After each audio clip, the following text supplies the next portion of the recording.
Bonjour à tous, bienvenue dans l'émission Opération Tsabar, l'émission qui vous connecte à l'hébreu et à la société israélienne. Et cette semaine, je suis très heureuse d'accueillir avec moi David. Shalom, shalom Sarah, bonjour Sarah. Manishma. Beseder, אני מרגיש מצוין, תודה. Yofi, Yofi. Alors aujourd'hui, David va remplacer notre Sylvain légendaire. Vous avez beaucoup de chance que David est très professionnel, il a très envie d'apprendre. On va se concentrer aujourd'hui, David, sur un sujet clé. On va se concentrer sur un sujet très intéressant. Une petite règle de grammaire. Une fois n'est pas coutume. En général, je vous enquiquine pas avec la grammaire. Mais c'est une petite règle qui est très utile. Ok? מאוד שימושי. זה מאוד חשוב לי כי אני ממש גרוע. Je suis très mauvais dans בדקדוק. Alors, il y a beaucoup de gens qui ont le même problème que toi. Mais tu vas voir que ce que je vais t'apprendre aujourd'hui, ça va te permettre dans 90% des cas de ne plus te tromper. Ok. Donc c'est quand même un pourcentage, mais haut de gavois. Ça marche, je suis chaud, c'est parti. Alors, ce qu'on va apprendre aujourd'hui, ça s'appelle en hébreu le klal hanekeva, donc la règle du féminin. Et en fait, je vais t'apprendre à savoir en une seconde si un mot, il est féminin ou masculin. Je suis sûre que tu as déjà eu ce problème, tu veux faire une phrase, tu veux accorder un adjectif et tu sais pas si tu dois mettre l'adjectif au masculin ou au féminin. Je vais te donner un petit tip, okay, un conseil qui va te permettre en un clin d'œil d'avoir la réponse. Est-ce que tu es prêt? Je suis prêt. Yofi. אני מוכן. אז אנחנו מתחילים, ok? אני אסביר לך את החוק. Je vais d'abord t'expliquer la règle et ensuite on va la pratiquer. Tu vas voir, c'est מאוד פשוט, très simple. On a 4 cas qui nous permettent de savoir à 100% que le mot, il est féminin. Ça veut dire que si tu n'es pas dans ces 4 cas, c'est un mot masculin.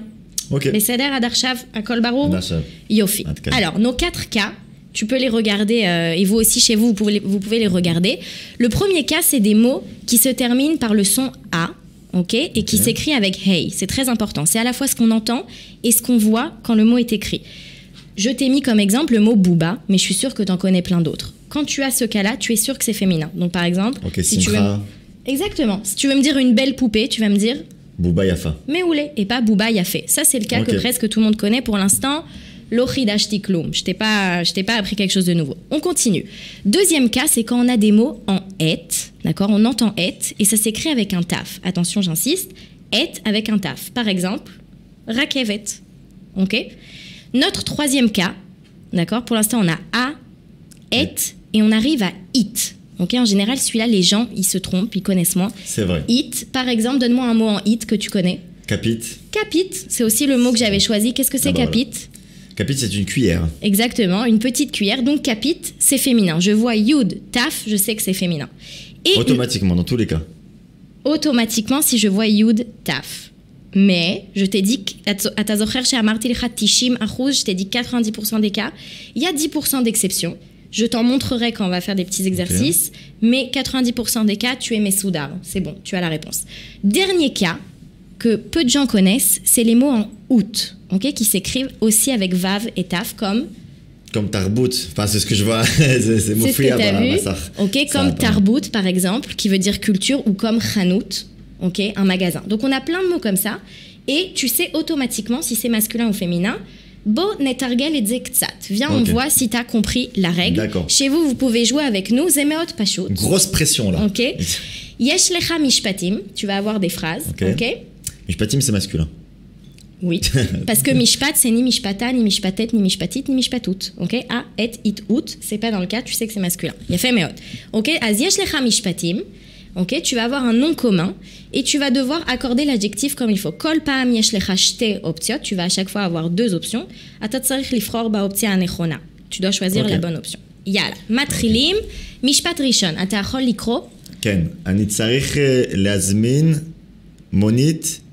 Alors, gadol ou gdola, c'est les 2 choix qui sont proposés. Je dirais gdola du coup parce qu'il y a eu des taf à la fin. Meoulé. Ani tzarich להזמין monit, gdola.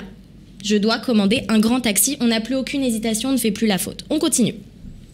Ou siperli bdicha matsrika. Yafé meod. Ou siperli bdicha matsrika. Mazé Omer. Il m'a raconté une blague drôle. Exactement. Bdicha, comment on sait que c'est féminin? Parce qu'il y a hey à la fin. C'est un son A. On entend comme A Bouba. et il y a hey. Meoulé. Kol hakavod. Mishpat shalosh. Alors, achanut lo patuach ptucha achshav. Yafé. Alors chanout, féminin ou masculin? Zachar ou nekeva? C'est féminin, c'est nekeva. Pourquoi? Parce que tu avais dit que c'était vav, quand le son en out. il était féminin. Exactement. Dans 90% des cas, et ça fait partie de ce cas. Metsuyan. Pour l'instant, je t'enquiquine pas avec les exceptions, on y arrive. Donc, achanut lo ptucha. On continue. Yesh lecha et shachor o shchora. Alors, qu'est-ce que tu me dis? Et. Moi, j'aurais dit... déjà, c'est un stylo. C'est un stylo. Alors, j'ai un stylo noir ou noireux. Exactement. Si on devait traduire en français. J'aurais dit shachor, parce que ça finit par tête, n'est pas par tav. Donc, ça fait pas partie Exactement. de... David atatov midai. Tu es trop fort, ok?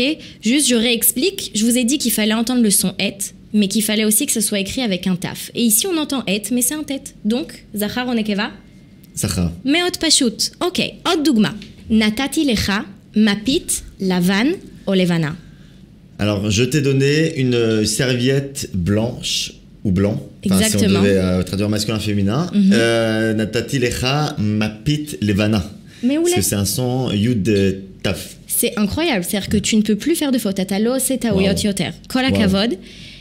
Mishpat acharon. זה קצת יותר קשה, אבל לא ממש. הניגר בבית משופץ, משופצת. אוקיי, קודם כל, מה זה משופץ? משופץ זה רנובה. רנובה, exactement. אני גר בבית משופץ או משופצת? La question est-ce que בית c'est זכר או נקבה? זכר. Ok, donc c'est une exception. כל הכבוד דוד, אתה טוב מדי, עוד הפעם. C'est parce qu'on se souvient régulièrement des phrases où on entend le mot baït accordé avec Exactement. un adjectif masculin. Alors je vous ai mis ça, כדי להזכיר לכם, pour vous rappeler que la règle que je vous ai appris n'est valable que pour 90% des cas, et il y a des exceptions, et l'hébreu n'a pas été sympa sur ce coup-là. D'Afka, les exceptions, elles sont avec des mots très courants comme baït. On entend it, ça s'écrit bien avec le taf comme monit, aval, zezachar. Okay. Surtout qu'on a tendance à confondre pour ce mot-là en particulier, puisque maison en français on dit une maison, et donc on a tendance automatiquement de le mettre au féminin. Exactement. Tsarich leitnatek ma'atzarfatit, il faut complètement se déconnecter du genre en français, ok, et regarder que le chok que je vous ai enseigné maintenant. בסדר? Ok. לפני שאנחנו מסיימים, avant de terminer, David, אתה יכול להזכיר לנו, est-ce que tu peux nous rappeler, et rappeler aux gens qui nous écoutent, la règle? Comment je reconnais un nom féminin, les 4 options? Alors, les 4 options sont les suivantes. Il n'y a pas de triche. C'est un son qui se finit en A, avec un ré à la fin, bouba. Mais où les? On en a par un. exemple. Yud, tav aussi, si le son il finit en it. It, ok, comme monit, par exemple. Monit. Mais où les? Et en out aussi, comme chanout. Mais où les? Comme plein d'autres mots finalement. En out, vav, taf. Et il nous reste un cas. Et il nous reste un cas, celui qui finit en... Si je te dis le train. Ah, ok, va être en et. En et avec un taf. Avec un fait taf à la fin. Et mais où pas avec un les? Ok, et kol hakavod David. Toda rabba. Merci beaucoup Sarah. C'est très impressionnant. J'ai beaucoup appris. Je vous invite à utiliser cette règle, et si vous avez des questions, n'hésitez pas à nous les poser dans les commentaires. À la semaine prochaine. À la semaine prochaine. Leitraot.